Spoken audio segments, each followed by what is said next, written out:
Welcome Internet to Psychologist Casual View, and today we're going to review collusive induction in perverse relating, perverse enactments, and bastions as a camouflage for death anxiety, written by Dr. Nos, which is a Spanish psychiatrist and psychoanalyst.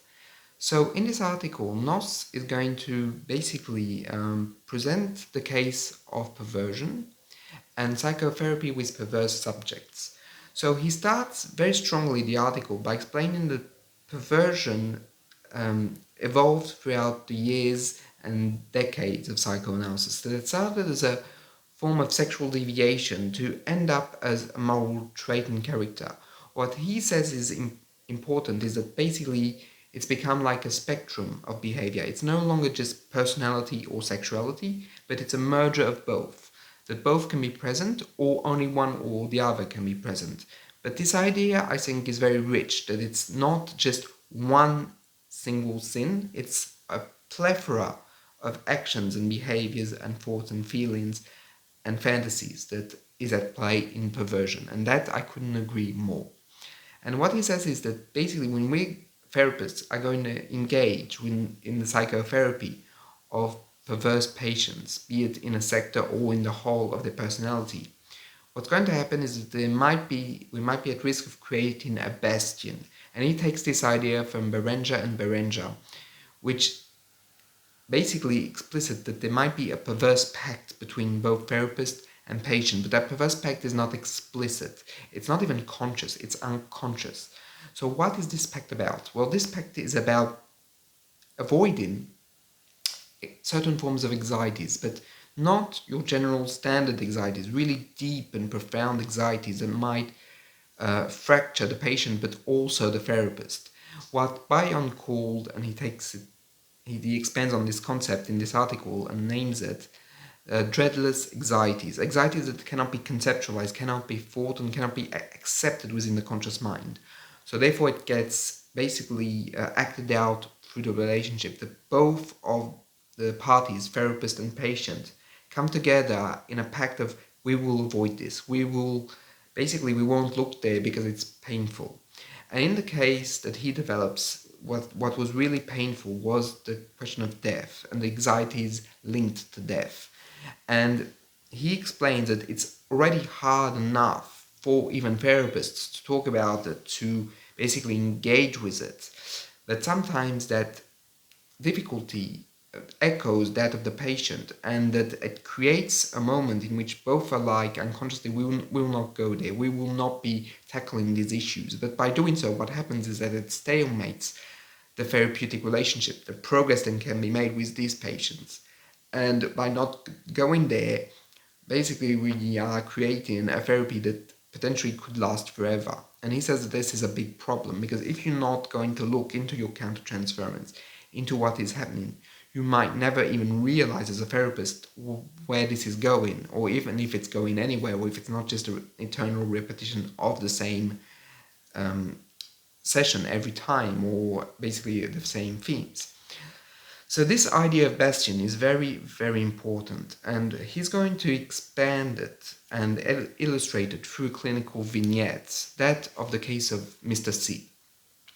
So Mr. C is a teacher of some sorts, who is in his mid-30s, that has both a wife and a daughter. And he comes to see Dr. Nos 4 times a week over a period of 13 years. So he comes, and Dr. Nos explains that basically he has experienced death in many ways. First and foremost, he lost his sister when she was 8 years old of stomach cancer. His mother also had 2 miscarriages, and a son died very early on in his life.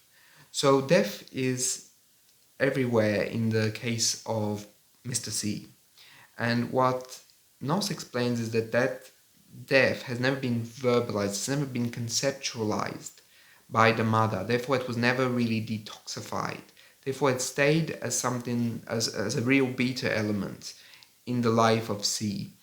Beta element being the word I'm using and Bion's concept, but not something that he mentions, but it's to give you the idea. It's something that was in a way never processed by the mind of Mr. C.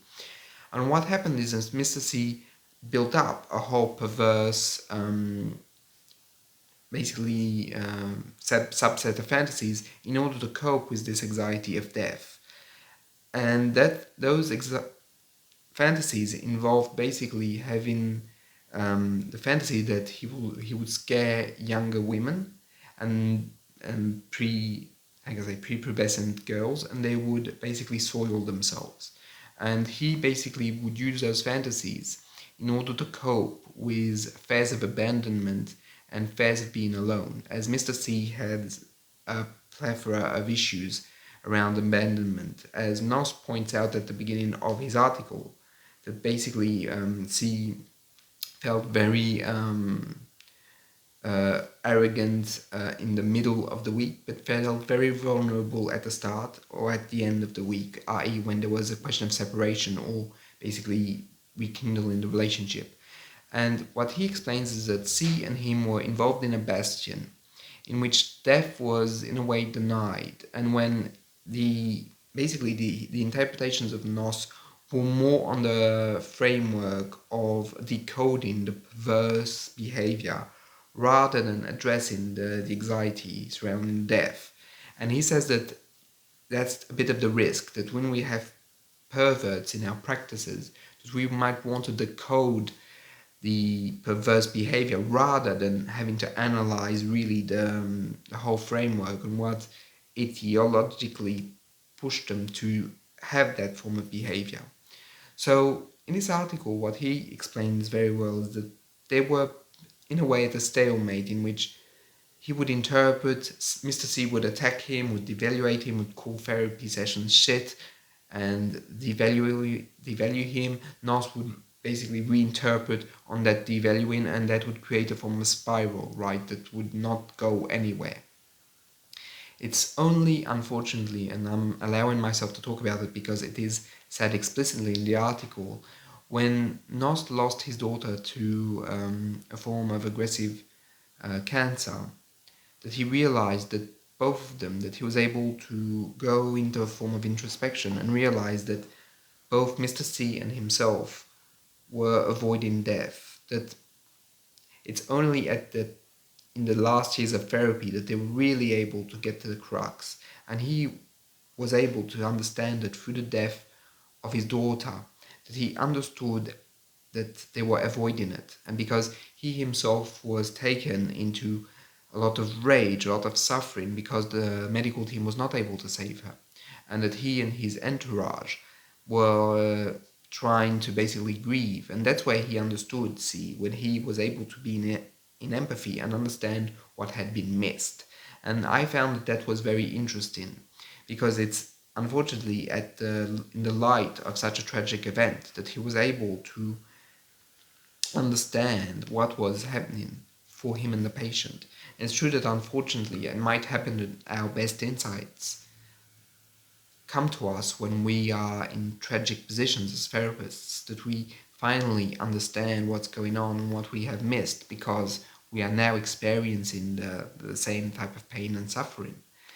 And that, I feel, is interesting also because in a way what he's saying is that it's only through the fact that he could start identifying with the suffering of the Mr. C, but also his whole family, his mother, his father, and so on and so forth, that he was able to really transcend the block in which they were held in the bastion that they had.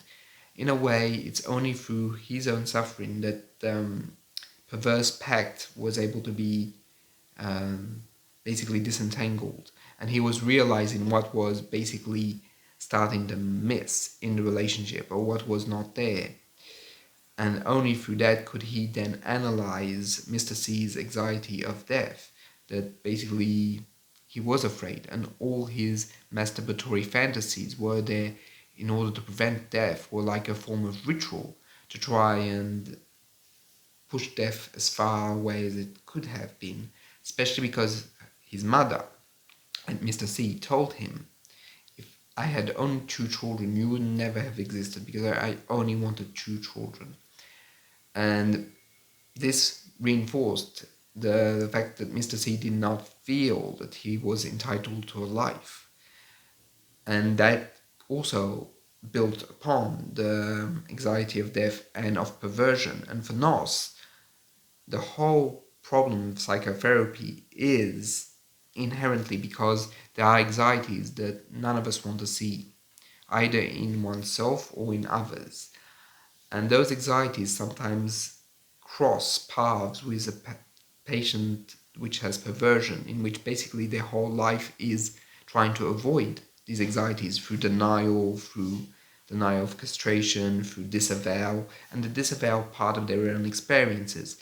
But in that, there is something that unconsciously connects with us, because we don't want to talk about death, we don't want to talk about all those anxieties, so therefore it colludes with our unconscious minds, and that we form something with them, a pact. And the only way to try and avoid this pact is to look into ourselves as therapists, not to disclose, because Nous is absolutely adamant that you should not necessarily disclose what's happening to you, but it's important to self-reflect, to think this as not just him or me, but as both of us are engaged in this bastion. We both have interests in preventing these anxieties from coming, from emerging in our minds and creating anxieties in both of us. Therefore, we both agree to basically push them down. And it's only when we basically realize that and break the pact that we are able, both for ourselves and for the patient, to bring forth those anxieties in a non-destructive manner, in a manner that we can deal with them and then verbalize them, create a frame of reference for the patient to be able to then realize what is happening for themselves. And I think that this was a brilliant article, because it's true that it's very easy, I think, with perverse patients to basically falling into a routine, as strange as that might seem to some of you. But when you have them on a long time, you might even enter a form of like repetition, where the same things are said over and over again, as if creativity was lost, a form of deadness, to use Ogden's vocabulary. And Nos presents this incredibly well, that this is because we enter in a zone of unconscious comfort. Even if consciously we might feel anxiety or pressure or so on and so forth, it's still something that we're avoiding deep inside of ourselves, and therefore the patient is also avoiding, because they have built themselves under disavow of their own experiences, of their own humanness in a way, and of the reality of those lived experiences. And interestingly enough, he points out that these types of bastions do not happen with other patients. Other patients with more neurotic frameworks will not create in him a struggle to analyze anxiety. It's really the relationship with the perverse subject that creates those bastions. And that the analysis of countertransference is paramount if we want to overcome this bastion and be able to think about all of those unsingable terrors, or to requote Bion, the nameless dread. Because in a way, naming the nameless dread helps it, and be able to realize that there is such a dread is already a first step.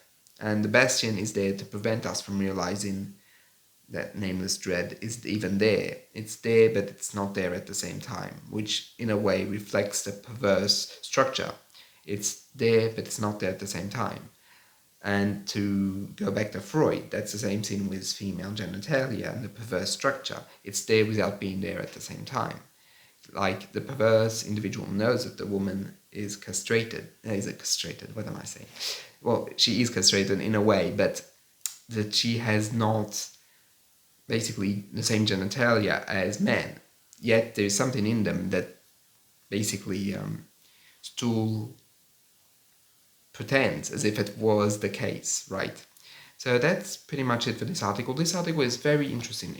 I do highly recommend it if you have anyone that, as a patient, any patient that have perverse elements, to really read this article. It's quite short, only 20 pages, and it's full of interesting concepts and things that can be elaborated on.